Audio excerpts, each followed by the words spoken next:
I'm Alexis. I'm 22, fresh out of college and feeling like I'm on top of the world. My mom, Sarah, raised me on her own, working her butt off to give me everything I needed. My dad? Never met him, never cared to. At least that's what I always told myself. Graduation day rolls around, and I'm pumped beyond belief. My best friend, Jake, is in the crowd, cheering like a lunatic. Mom's in the front row, looking prouder than I've ever seen her. I stride across the stage, grab my diploma, and feel like I'm floating on air. But that's when things start getting weird. I notice this guy in the audience staring at me like he's just seen a ghost. At first, I brush it off, but after the ceremony, he makes a beeline straight for me. "Hey there, sweetheart, remember me?" I'm like, should I? He gives this awkward grin and says, "I'm Tom, your dad." I swear my heart nearly stops. This guy, this total stranger, is claiming to be my long-lost father. Before I can even process it, he goes in for a hug. I backpedal so fast I almost trip over my gown. Whoa, hold on. What the hell? That's when Mom swoops in, looking angrier than I've ever seen her. "Tom, what are you doing here?" Tom throws up his hands, trying to act all innocent. "Sarah, come on. I just want to reconnect with my little girl. Make things right, you know." I'm standing there, feeling like I've stepped into an episode of The Twilight Zone. Jake slides up next to me and whispers, "You okay, Alex?" "Want me to get rid of this guy?" I shake my head, still trying to wrap my mind around what's happening. Part of me wants to tell Tom to get lost, but another part, I don't know. I'm torn. My whole life, I've wondered about my dad, and now here he is. Tom's still talking, spinning some sob story about how he's changed and wants to be a part of my life. Mom's not buying it, and honestly, I'm not sure I am either. "Look, Tom," I finally managed to say, finding my voice. "This is a lot to process. You can't just show up after 22 years and expect everything to be okay." He nods, looking genuinely sad. "I understand, Alexis. But maybe we could grab a coffee sometime, talk things out." I glance at Mom, who's shaking her head furiously, but curiosity is gnawing at me. What if he really has changed? What if this is my chance to finally have a dad? "I'll think about it," I mutter, not committing to anything. As Tom walks away, I'm left standing there with my diploma in hand, feeling like my world's been turned upside down. Jake puts an arm around me, and Mom's looking worried sick. I'm torn between wanting to know more and wishing Tom had never shown up. One thing's for sure. My simple, straightforward life just got a whole lot more complicated, and I have no idea what I'm going to do next. A week after the graduation bombshell, I find myself sitting across from Tom. The place smells like burnt coffee and regret, kind of fitting for this messed up reunion. "So, Alexis, I bet you've got a million questions," Tom said, stirring his coffee like it held all the answers. "Yeah, like where the hell have you been for the past 22 years? I shot back. He sighed, looking genuinely regretful. "Your mom, she kept me away, said she didn't want me in your life." "Nonsense," I snapped. "Mom would never do that." "Look, sweetie, I know it's hard to believe, but—" "Don't call me sweetie. You lost that right when you bailed," I interrupted. Tom held up his hands in surrender. "Fair enough. I made mistakes, I admit it, but I'm here now, trying to make it right." I wanted to stay angry, but something in his eyes made me hesitate. Maybe it was the family I never had, or just plain curiosity, but I felt myself softening. "So, what? You want to play happy families now?" I asked, trying to keep my guard up. "Actually, I'd love for you to meet my family. My wife, Linda, and the kids, they're dying to meet their big sister." That hit me like a ton of bricks. You have other kids?" Tom nodded, pulling out his phone to show me pictures. There he was, arm around a pretty blonde, with 2 little kids grinning at the camera. They looked happy, like the family I never had. "They're cute," I mumbled, trying to ignore the jealousy gnawing at me. "They'd love to meet you. How about dinner tomorrow night?" Before I knew it, I found myself agreeing. The next evening, I found myself in Tom's suburban home, surrounded by the picture-perfect family I'd always dreamed of. Linda hugged me like we were long-lost friends. "Oh, Alexis, we've heard so much about you," Linda exclaimed warmly. "Funny, I can't say the same." I muttered under my breath, but forced a smile anyway. The kids, Tommy and Lily, bombarded me with questions about college and my life. For a brief moment, I allowed myself to imagine that this could be my life too. But then Tom dropped the bomb. "So, Alexis, I hate to bring up business, but I could really use your help." "My help?" I asked, caught off guard. Tom launched into a sob story about his failing business, how he was drowning in debt. If I could just get a small investment, say your graduation money, I could turn things around, provide for all of us. I nearly choked on my meatloaf.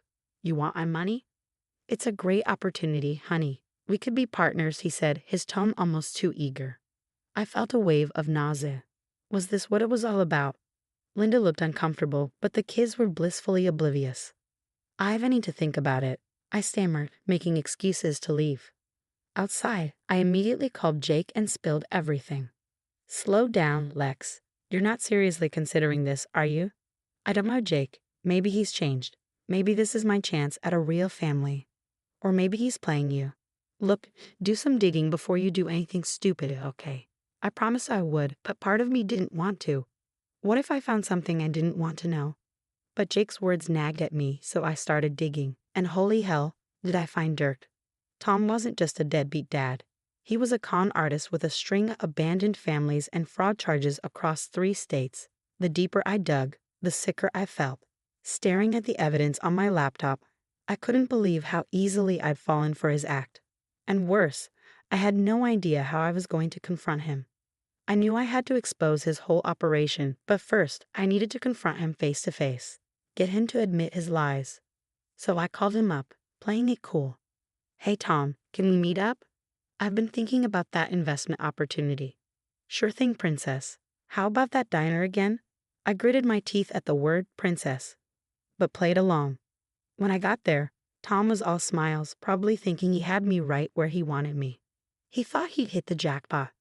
"So Alexis, have you made a decision?" he asked, leaning in eagerly. I slapped down a folder stuffed with all the dirt I'd dug up on him. "Yeah, I've decided you're a lying sack of crap." His face went pale. "What's this?"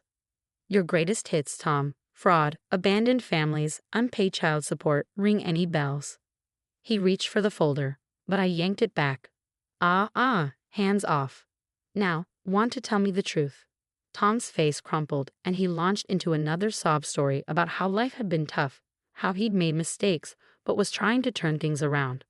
"I just wanted to make things right with you, Alexis. Give you the father you never had." Damn him, but I felt a twinge of sympathy. And the money. That was just a bonus, right? He looked ashamed. "I admit I need help, but I swear, if you help me out, I'll pay you back. We can have a real relationship." Against every instinct screaming at me to run, I found myself agreeing to loan him $10,000. "But this is it, Tom. No more after this." He hugged me, tears in his eyes. "You won't regret this, sweetie, I promise." But I did. Over the next few weeks, Tom became a constant presence in my life, always needing something, more money, more time, more favors. "Alexis, honey, the business is really taking off. If we just had a little more capital." "Tom, I told you, I'm tapped out. I can't give you any more." He looked at me with hurt and disappointment. I thought we were building something here, a real father-daughter relationship. I felt terrible but stood my ground. Relationships aren't built on money, Tom. But the guilt gnawed at me. Was I being too hard on him? Maybe he really was trying to change. Then came the day I dropped by his house unannounced. I overheard Tom and Linda arguing in the kitchen. "I'm telling you, Linda, that girl's a gold mine. A few more sob stories and we'll have enough to pay off all our debts, and then some." "But Tom, she's your daughter," Linda protested. "Please, she's just another sucker born every minute, right?" I felt like I'd been blindsided by a truck. When I told my mom everything, she sighed. "Oh, honey, I was afraid this might happen. Tom's always been a user. It's why I kept him away from you." "Why didn't you tell me?" I asked, feeling a mix of betrayal and sadness. "I wanted to protect you. I guess I should have known you'd have to learn the hard way." Rage boiled up inside me. "Well, he's not getting away with it this time. I'm going to make him pay." That's when I called Jake. "Hey, remember when you hacked the school's grading system as a project? I've got a real project for you now." Jake was all in. We spent days creating a fake investment scheme, something so tempting Tom wouldn't be able to resist. But I wasn't stopping there. I tracked down contacts for Tom's other kids, the ones he'd abandoned over the years. Turns out, I had a lot of pissed off half-siblings out there. "Hey, this is Alexis. You don't know me, but we have something in common. A deadbeat dad named Tom. One by one, they agreed to be part of my plan. Tom had no idea what was coming for him. As I put the finishing touches on our trap, I felt a mix of excitement and dread. Was I really going through with this? Then I remembered Tom's words, just another sucker, and my resolve hardened. I called up Tom, putting on my best excited daughter voice. Hey Tom, I've got amazing news. Remember that tech startup my friend told me about? Their stock is about to go public, and I've got an in. We could make millions. Tom's voice practically dripped with greed. That's fantastic, sweetheart. How much do we need to invest? Well, that's the thing, I said. The minimum buy-in is $50,000. I was hoping maybe we could pool our resources. I don't know, Alexis. That's a lot of money, Tom replied, sounding hesitant. I played my trump card. I understand if you can't swing it. I just thought, as partners. But I guess I could ask Mom instead. No, I'll make it work, Tom said quickly. This is our chance, kiddo. We'll be rich. As Tom scrambled to get the cash together, Jake was hard at work, digging deeper into Tom's finances. Holy crap, Lex, this guy's been running scams for decades. I've got evidence of at least 5 other families he's conned. Perfect. Everything was falling into place. I organized a celebration dinner for our new partnership, inviting Linda, the kids, and a few surprise guests. On the night of the dinner, Tom was all smiles, probably already counting his imaginary millions. Linda looked nervous, and the kids were excited for cake. Before we celebrate, I have a surprise, I announced. I've invited some special guests. Tom, I believe you know them. In walked 5 people, my half-siblings. Tom's face went from confusion to panic. What is this, Alexis? What's going on? One by one, they shared their stories, tales of abandonment, broken promises, and stolen money. Linda's face grew more horrified with each revelation. Tom, is this true? All these children. Tom was sweating bullets. Now, honey, I can explain. Oh, I think you've explained enough. I cut him off. I cut in. But wait, there's more.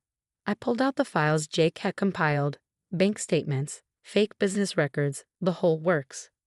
You see, Tom here wasn't planning on investing anything. He was going to take my money and run, just like he's done to all of us.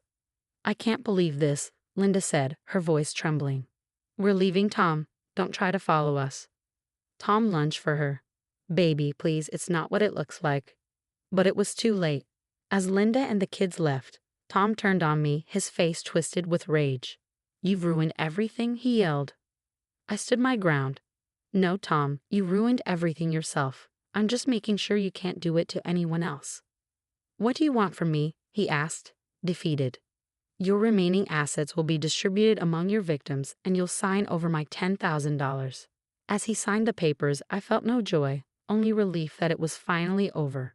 In the aftermath, something unexpected happened. My half-siblings and I started talking, sharing our experiences. We formed a bond, a family of our own choosing. Mom welcomed them with open arms, joking, I always wanted a big family. As for me, I learned a valuable lesson. Blood doesn't make a family. Love, trust, and mutual respect do. Sometimes the family you choose is stronger than the one you're born into. The story's over now, but I have a question for you. If you were in my shoes, would you have given Tom a second chance or gone straight for revenge? Was I justified in exposing him, or should I have tried harder to build a relationship with my long-lost father? Drop your thoughts in the comments below. I'm dying to hear what you would have done in this messed-up family drama. If you enjoyed this wild ride, hit that like button and subscribe for more stories that'll make you question everything about family, loyalty, and revenge. Trust me, you won't want to miss what's coming next.